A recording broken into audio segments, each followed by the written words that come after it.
अस्सलाम वालेकुम। मेरा नाम मुबश्शिर लुकमान है और आज जो आपको मैं इंफॉर्मेशन देने वाला हूँ वो मैं बहैसियत पाकिस्तानी बहुत ही फ़ख्र से आपको देने वाला हूँ।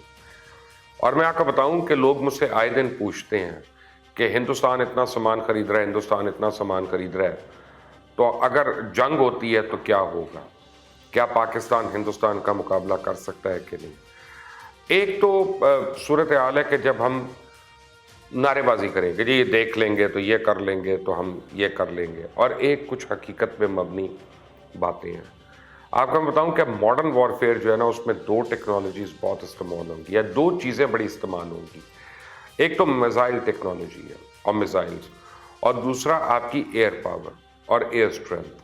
अच्छा, भारत इस हवाले से लोगों पर बड़ी धाक जमा रहा है कि उसने राफेल्स ले लिए, उसने ये ले लिए। आज मैं आपको ये बताऊंगा कि भारत राफेल को छोड़ के F-35 भी ले ले, तब भी इंशाल्लाह वो पाकिस्तान का मुकाबला नहीं कर सकता। उसकी क्या वजह है, आज आपको मैं प्रूफ करता हूँ। आपको बताऊं, गुज़िश्ता कई दिनों से आप पाकिस्तान और चाइना की एयर फोर्सेस की एक्सरसाइज के बारे में तो सुन रहे हैं, और ये आपने खबर के तौर पर पढ़ी होगी कि जो 7 दिसंबर को शुरू हुई और लेट दिसंबर तक जारी रहेगी। कहने को तो ये एक रूटीन एक्सरसाइज है, लेकिन 2011 में शुरू होने वाली इस शाहीन सीरीज एक्सरसाइज ने पाकिस्तान और भारत के दरमियान मिलिट्री बैलेंस को अपसेट करके रख दिया, और पाकिस्तानी एयरफोर्स भारत के मुकाबले में इंतहाई एडवांस हो गई है। और ये मैं बड़े फख्र से ये बात आपको बता रहा हूँ, और इसकी तफसील मैं आपको बताता हूँ। अभी दिसंबर 2020 में होने वाली इस एक्सरसाइज को शाहीन 9 का नाम दिया गया।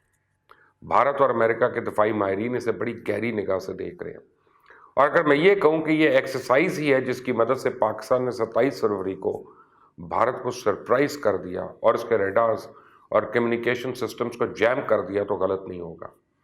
अभिनंदन बेचारे को तो पता ही नहीं था कि वो भारत में गिरा या पाकिस्तान में गिरा, और ये उसके इनिशियल इंटरव्यू से आपको पता होगा कि उसने कहा कि पहले उसने पूछा आके कि ये इंडिया है कि पाकिस्तान है। भारत के एक जहाज ने अपने ही जहाज तबाह कर दिए, हेलीकॉप्टर्स को गिरा दिया, और पाकिस्तान ने भारत के कम्युनिकेशन एंड रेडार सिस्टम को ऐसा मफलूज कर दिया, अपाहज कर दिया, पैरालाइज कर दिया कि उन्हें समझ ही नहीं आई कि उनके साथ हुआ क्या।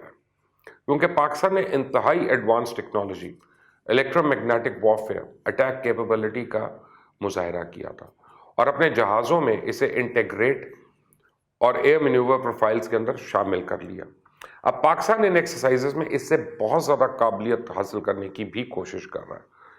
चाइना की एयरफोर्स इलेक्ट्रोमैग्नेटिक वॉरफेयर में एक लीडिंग किरदार रखती है, और पाकिस्तान को इसके साथ मिलकर काम करना और इस टेक्नोलॉजी पे अबूर हासिल करना ये कोई छोटी बात नहीं है। चाइनीज़ डिफेंस मिनिस्टर के दौरे पाकिस्तान के दरमियान फौजी ताउन को मज़ीद गहरा करने के लिए एक नए दिफाई मुआहदे पर दस्तखत किए गए, और चाइनीज़ वज़ीर दिफा के दौरे और इस मशक को खित्ते में एक अहम पेशरफ समझा जा रहा है। और इस दौरे के एक हफ्ते के बाद चाइनीज़ एयरफोर्स का एक दस्ता मुश्तरका फ़िज़ाइया की मशकों के लिए पाकिस्तान में ठट्टा के करीब एयरबेस से पहुंचा, जो भारतीय गुजरात और समुंदर के बहुत करीब है। यहाँ पर एक्सरसाइज करने से पाकिस्तान न सिर्फ भारत बल्कि समुंदर में भी ऑपरेशन करने की बेहतर सलाहियत हासिल कर चुका है। अब इस मशक में जंगी पायलट्स, एयर डिफेंस कंट्रोलर्स और टेक्निकी ज़मीनी अमला जो है उस पर मुश्तमिल एयरफोर्स प्लाफ यानी PLAAF जो है वो हिस्सा ले रही है, जबकि दुनिया कह रही है कि कोरोना की वबा के दौरान इन मशकों का करना भी एक बड़ी अहमियत का हामिल है। और जाहिर बात है कि इस तरह की मशकों का मकसद अपने दुश्मनों की सलाहियतों पर बरतरी हासिल करना होता है। और पाकिस्तान और चाइना का मुश्तरका दुश्मन है कौन, ये तो बताने की जरूरत नहीं है, आप मुझसे बेहतर जानते हैं। पाकिस्तान और चाइना ने 2015 में स्ट्रेटेजिक सपोर्ट फोर्स बनाई, और इसका कमांड स्टेशन पाकिस्तान और चाइना में मौजूद है, जो कि cyber warfare, high tech reconnaissance, electronic warfare और साइकोलॉजिकल वॉरफेयर समेत बेतहाशा चीज़ों को डील करता है, और दोनों फोर्सेस की कोऑर्डिनेशन को मिसाली बनाता है। वो भी इन एक्सरसाइजेस में शामिल होते हैं। इन एक्सरसाइजेस का मकसद इलेक्ट्रॉनिक वॉरफेयर अटैक कैपेबिलिटीज़ को एक नए लेवल तक लेकर जाना है, और पाकिस्तान को सिर्फ टैक्टिकल फोर्स की बजाय एक ऐसी फोर्स बनाना है जो ऑपरेशनल फील्ड में लीडिंग किरदार अदा करे, और जहां पे आउटकम मैटर करता हो, साइज मैटर नहीं करता। और पाकिस्तानी एयरफोर्स फैसला कुन किरदार अदा करे, जैसे हमेशा माजी में भारत की खूब कुट लगती रही है, पिटाई होती रही है, क्योंकि जदीद दौर में ज़मीनी फ़ौज की बजाय एयरफोर्स जो है अब वो इंतहाई फैसला कुन کردار ادا کرتی ہے. جیسے امریکہ نے دنیا بھر میں کیا کہ اس کے ایک بھی فوجی کے زمین پہ قدم رکھنے سے پہلے ہی فضائیہ دشمن پر ایسی بمباری کرتی ہے کہ دشمن کے اوسان خطا ہو جاتے ہیں. ان مشقوں میں جو جہاز استعمال ہو رہے ہیں ان میں China's 4th generation Shenyang J-11, Chengdu J-10 multi role fighter aircrafts, Chengdu F-7 interceptors اور JF-17 Thunder multi role combat aircraft شامل ہیں. جبکہ کئی دہائیوں تک پاکستان ایئر فورس کی بیک بون سمجھا جانے والا F-16 ان مشقوں میں استعمال ہی نہیں ہو رہا تاکہ امریکہ کو کسی قسم کی بات کرنے کا موقع ہی نہ دیا جائے. امریکہ اس حوالے سے اکثر الزام لگاتا رہا کہ چائنا اس کی ٹیکنالوجی چوری کر سکتا ہے. اگر میں آپ کو ایک الیکٹرو میگنیٹک اسپیکٹرم کے بارے میں آسان الفاظ میں سمجھانے کی کوشش کروں تو ہم یہ کہہ سکتے ہیں کہ سورج 7 طرح کی شعاعیں پھینکتا ہے اور ہماری زندگی انہی شعاؤں کے گرد گھومتی ہے. ریڈیو ویوز ہیں، مائکرو ویوز ہیں، انفرا ریڈ ویوز ہیں، ویزیبل لائٹ ویوز ہیں، الٹرا لائٹ ویوز ہیں، ایکس ریز ہیں، گاما ریز ہیں. یہ سب ایک جیسی ہیں لیکن ان کی ویو لینتھ میں فرق ہوتا ہے اور ان شعاؤں کے مجموعے کو ہم ایئر لینڈ سی ڈومین میں کنیکٹیوٹی کے لیے استعمال کرتے ہیں، چاہے رافیل ہو یا F-35.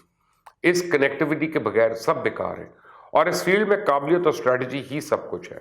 اور یہ آپ کو وار فائٹنگ، کمیونیکیشن، سچویشن اویئرنیس میں مدد دیتا ہے اور یہ خطرے سے نکلنے والی انرجی کو کئی 100 کلومیٹر دور سے لوکیٹ کر لیتا ہے. الیکٹرانک سپورٹ، الیکٹرانک اٹیک اور الیکٹرانک پروٹیکشن فراہم کرتا ہے، یعنی دشمن کے اٹیک سے بچنا. اگر بھارت کے پاس یہ قابلیت ہوتی تو اسے پاکستان کے اٹیک سے کسی حد تک پروٹیکشن مل سکتی تھی اور کمیونیکیشن جیم نہ ہوتا اور اس کے ریڈارز جو ہیں کام کرنا نہ چھوڑتے. Pakistan centre of artificial intelligence and computing پر بھی کام کر رہا ہے اور یہ information waveform signals from radar اور بہت سی چیزوں کو خود سے سمجھ کے سیلف اپلائی کر دیتا ہے.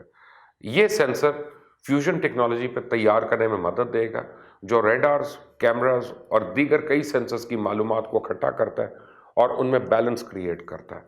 اس میں big data, machine learning, deep learning, prediction analysis, natural language processing, یہ سب شامل ہیں. اصل گیم یہ ہے کہ اسے اپلائی کیسے کرنا ہے، جو پاکستان اور چائنا مشقوں کے ذریعے کر رہے ہیں. یہ پاکستان کی ترقی میں ایک کوانٹم جمپ ہے، ایک کوانٹم لیپ ہے. پاکستان اس ٹیکنالوجی کو اپنے ڈرونز یعنی ملٹی الٹیٹیوڈ UAVs میں بھی استعمال کر رہا ہے. پاکستان نے کچھ عرصہ پہلے ہی EWN ریڈار لیبس کا افتتاح کیا. آرٹیفیشل انٹیلیجنس پہ کام جاری ہے اور اب ایک وقت آئے گا انشاءاللہ کہ پاکستانی روبوٹس انسانی مدد کے بغیر یہ کام سر انجام دے لیں گے. چائنا اور پاکستان اسٹریٹجک شراکت داری میں 1950 کی دہائی سے ترقی یافتہ دفاعی، اقتصادی اور اسٹریٹجک تعاون سے لطف اندوز ہو رہے ہیں. دفاعی تعاون، اعلیٰ سطح فوجی تبادلے، مشترکہ مشقیں، اہلکاروں کی تربیت، مشترکہ دفاعی پیداوار اور دفاعی تجارت پاکستان اور چائنا کے درمیان تعلقات میں بنیادی اہمیت رکھتا ہے. دونوں ممالک دفاعی شراکت داری، مشترکہ منصوبے، بالخصوص ہوائی جہاز، سب مرینز، ٹینکس اور دیگر فوجی ساز و سامان کی تیاری سمیت وسیع تر تعاون کر رہے ہیں. اور یہی وجہ ہے کہ پاکستان اپنے دفاع کے لیے امریکہ کا محتاج نہیں رہا. اگر اب پاکستان ابھی تک امریکہ پر دفاعی انحصار کرتا رہتا تو موجودہ حالات میں پاکستان کو ناقابل تسخیر نقصان پہنچ سکتا تھا، کیونکہ امریکہ نے ہمیشہ اپنا مفاد دیکھنا ہے اور اب اسے بھارت کے ساتھ ملنے میں مفاد زیادہ نظر آ رہا ہے. تو پاکستان چائنا تعاون کی خبریں امریکہ اور پاکستان کے مابین آہستہ آہستہ خراب ہوتے تعلقات پر حاوی بھی رہتی ہیں. اس مشق کا تازہ ترین ایڈیشن مشرقی لداخ میں لائن آف ایکچوئل کنٹرول کے ساتھ جاری بھارتی چائنا کشیدگی کے پس منظر میں بھی دیکھا جا رہا ہے. اس میں امریکہ بھارت کے ساتھ کھڑا ہے.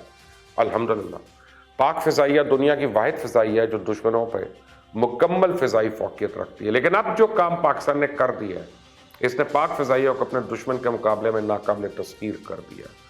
As a Pakistani we are proud of it. We are proud of our arm forces and especially the fact کہ وہ تھوڑی تعداد میں ہونے کے باوجود اتنے جیدار، دلیر اور اتنے ٹیکنالوجیکلی ایڈوانسڈ ہیں کہ اپنے سے کہیں بڑے دشمن کو روز تھپڑ مار کر اس کو خاطر خواہ جواب دینے کی صلاحیت رکھتے ہیں.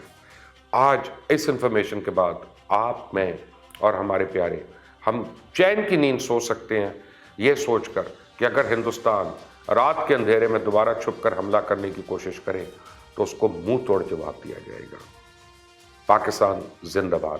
اللہ حافظ۔